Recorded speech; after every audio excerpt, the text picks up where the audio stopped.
শুনেছি শুক্রবার মারা গেলে তার কবরের আযাব মাফ। প্রশ্ন হলো, যে লোকটা জীবনভর নামাজ পড়লো না, মানুষের হক নষ্ট করলো, জেনা ব্যবচার করলো, অথবা শুক্রবার মারা গেল, তার কি কবরের আযাব মাফ হবে?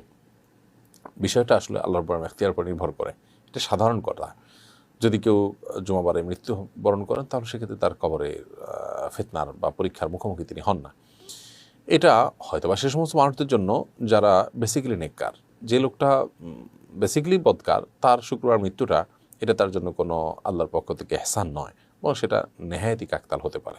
আবার এমন হতে পারে যে কোনো মানুষ, তিনি ইমানদার, তার হয়তো কোনো আমলের ত্রুটি ছিল, আল্লাহ তাআলা তার বিশেষ কোনো আমল পছন্দ করার কারণে হয়তো তাকে কবরের আযাব থেকে মুক্তি দিবেন, এটাও হতেও পারে। অতএব আলমুল গায়েবের বিষয়ে, যে জগৎ আমাদের অদৃশ্যমান, সেই জগতের বিষয়ে আমরা নিশ্চিত করে কিছু বলা কঠিন। তবে হাদিস এটি বিশুদ্ধ। আর কোনো পাপিষ্ঠ, কোনো এমন হতে পারে কোনো বেঈমান মৃত্যু হলো, বরণ করলেন, তাহলে তার মানে এই না যে তার কবরের কোনো প্রশ্নোত্তর মুখোমুখি তিনি হবেন না। ব্যাপারটা সেরকম না। এটা ঈমানদার নেককারদের জন্য প্রযোজ্য।